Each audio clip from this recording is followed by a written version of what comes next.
കരയുവാണോ?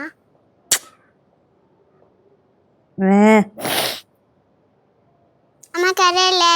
അതിനാര് കരഞ്ഞ? അത് കണ്ണില് പൊടി പോയതാ. അമ്മ കരഞ്ഞാൽ ഞാനും കരയും. അമ്മ കരഞ്ഞില്ലല്ലോ. അമ്മ കരഞ്ഞില്ലല്ലോ, പിന്നെന്തിനാ? അമ്മ ഭക്ഷണം കഴിച്ചോ? പിന്നെ കഴിച്ചോളാം. അമ്മയ്ക്ക് ഞാൻ ഭക്ഷണം വെള്ളം തരട്ടെ?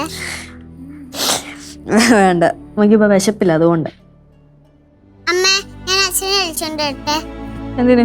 ചുമ്മാ അടങ്ങിയിരി.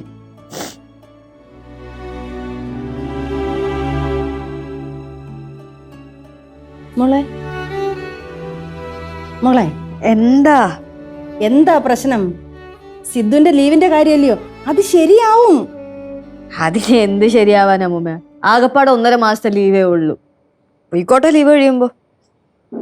എനിക്കെന്താ കുഴപ്പം? എനിക്ക് യാതൊരു പ്രശ്നവുമില്ല. என்ன லட்சு இது? சித்துக்கு லீவு கிடைக்காதேனால தானே. நம்ம வேணும் அவனோட சூழ்நிலையெல்லாம் புரிஞ்சுக்கிறதுக்கு. இந்த பாரு, சித்துக்கு ரொம்ப வருத்தம் இருக்கும். അത് തന്നെ, നിന്നേക്കാട്ടി വിഷമം കാണും അവന്.